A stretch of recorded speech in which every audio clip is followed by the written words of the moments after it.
Hey guys, in today's video, I'm going to be doing a graphic eye look. Everybody is going nuts about graphic eye looks because of Euphoria. They show us in that show a billion of different type of eye looks that we all fell in love with. And I'm going to teach you today the one that I really love doing. So, without any further ado, let's get started.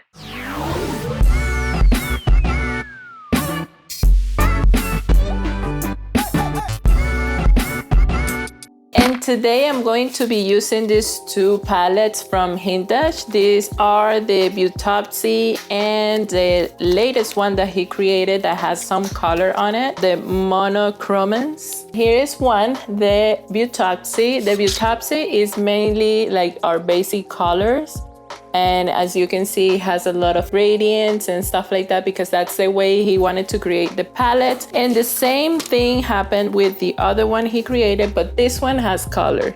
So you can see it has a little purple, it has blue and other colors there that we're gonna be playing with today. Let's start. One of the makeups that I really love doing is graphic. I love like creating different stuff and different shapes. I have a lot of those looks on my Instagram, so you wanna take a look of some of them, go ahead and follow me on Instagram. Here's my handle and you can go and check them out. And the favorite one that I love how it looks on me is the cat eye situation that has the bee, you know, super cool. And I'm gonna teach you how I do it super easy because I have like semi hooded eyes. So I know that for hooded eyes, gals, this is going to be a little bit more complicated because of that extra skin that our eyes have. So I'm gonna teach you how I do it for hooded eyes. And let's start with prepping our eyes first. I'm gonna apply a little primer. Let's see which one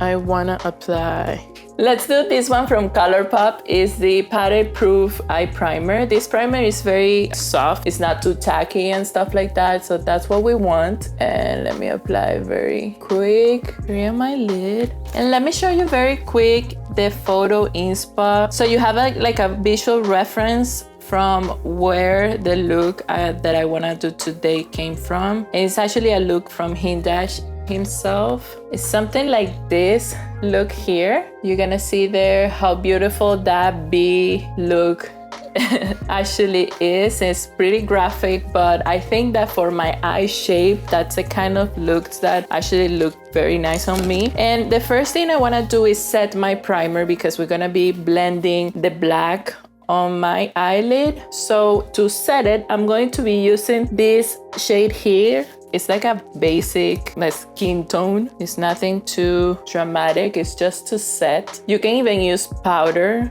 if you want to set the primer with powder. And I'm basically applying it in the entire lid. Okay, now that we set the primer, I'm going to apply some black liner. You can use any liner you have. The only thing that I would recommend is that it's not a waterproof formula because waterproof formulas tend to set very quick because you don't want them to move too much. So what they're gonna do is they're gonna give you a difficulty when you want to blend them. So I wouldn't suggest that you use a waterproof formula. For example, this one by Makeup Revolution, I always use the ones that says Kohl eyeliner, Kohl. And this type of eyeliners are not waterproof and you can blend them super easy. And I'm going to basically sketch the base of the graphic liner that I want to do. So I'm gonna start in the bottom, very close to my eyelashes. Don't worry about being too perfect because we're gonna be blending, so that line is going to be blended with a little bit of powder formula. It could be any powder eyeshadow that you have in black. And don't worry to be perfect doing it because you want to sketch it first.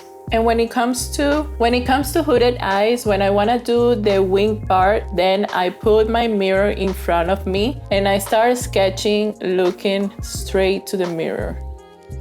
Then when I have like the line how I want it a little bit, then I look down and I start like filling the blanks that I find there and finishing the line how I want it. You're gonna see that it looks like broken in here, but when you look up, it's going to look normal. When you look down, it has like a little V shape. You can actually get rid of that V shape by pulling it a little bit over here, but sometimes if you're doing like a very tiny line, that is going to be too much. Like it's going to look kind of Amy Winehouse situation. So don't do it, just keep it like that and just finish the rest of the line. Since we're doing something graphic, I'm going to get rid of the little space here because I really want to do something on top, and I feel like that is going to distract from what I want to do now. So I'm going to get rid of it. And again, don't pay attention right now to how the line is looking or how big or nothing, because we are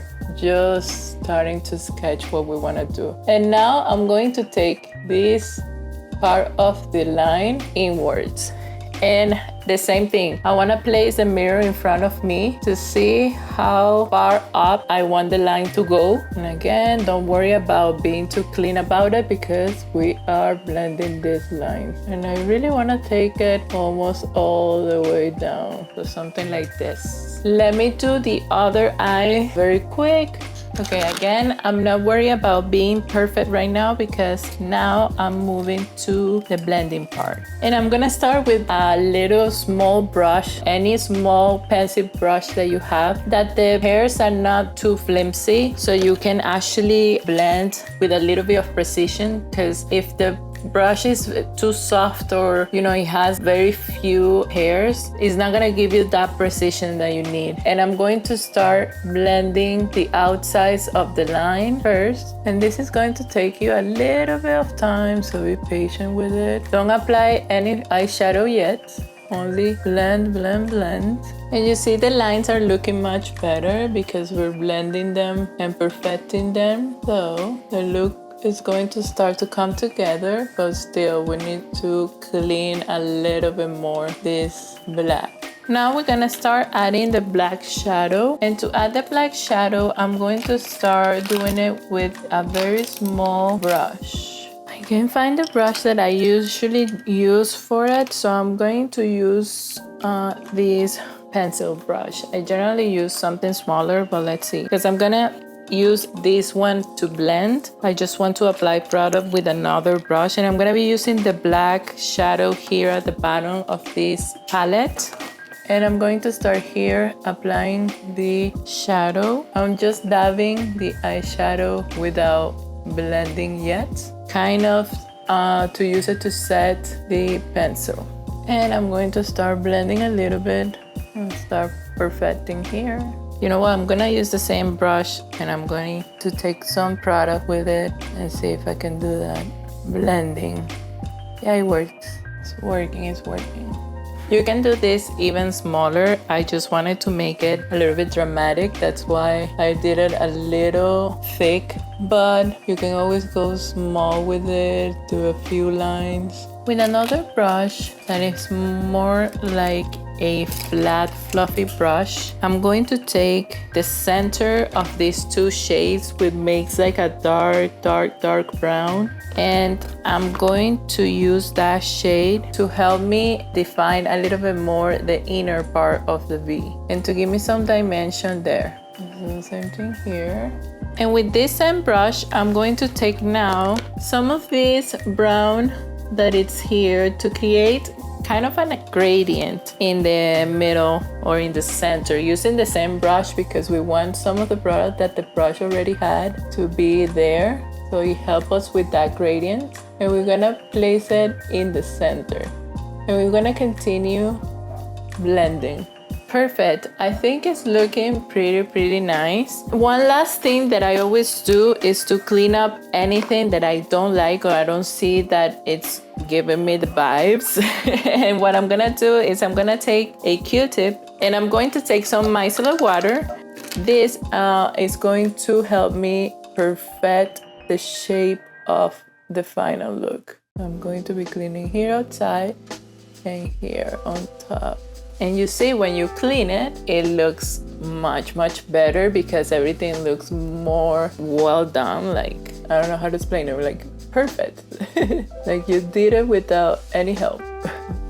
but you actually are like tricking the whole thing because you're cleaning up any mistakes. If you went too down, or if you like skip a part of something when you were cleaning, just go back to your brush and fix. And this is actually a good technique. For graphite liners, it's impossible to be perfect the first time. You always have to perfect somehow. Let me take another Q-tip.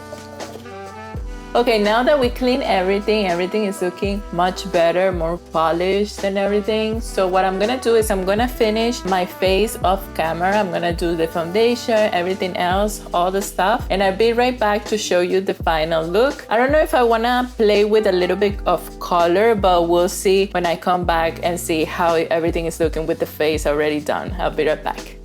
Okay, I finished my skin now and everything is looking much better, because when you do graphite liner, generally you're like, oh my god, this is not looking right, or second guessing yourself because the look is not complete. And when the look is complete, you end up looking fabulous, like I do right now. I really love this look. I really wanted to add a color to use this palette, but at the end of the day we didn't use it. In another video I do something for you more colorful so we can play with this palette. Definitely. That's it, guys. This is the final look. It's a little bit more dramatic than the look I show you, but definitely a graphic look that you can rock for any occasion that you want to go out and look fabulous. And right now there's a lot of concerts and stuff to go out and party, so this is a look that you can rock for one of those. I put on some long lashes because I think the look deserved some lashes that were also very dramatic. And that's it, guys. Let me know on the comments below if you like this makeup, if you want me to do maybe another graphic liner but a little bit more simple. Maybe for some of you that likes the graphic but not too dramatic like this one, I can do something more simple and easy to do. Don't forget to give me thumbs up and share with your friends. Of course, subscribe to this channel. We're almost there to the 1,000, so go ahead and subscribe if you're not subscribed yet. And I see you on the next one. Bye bye. Yo.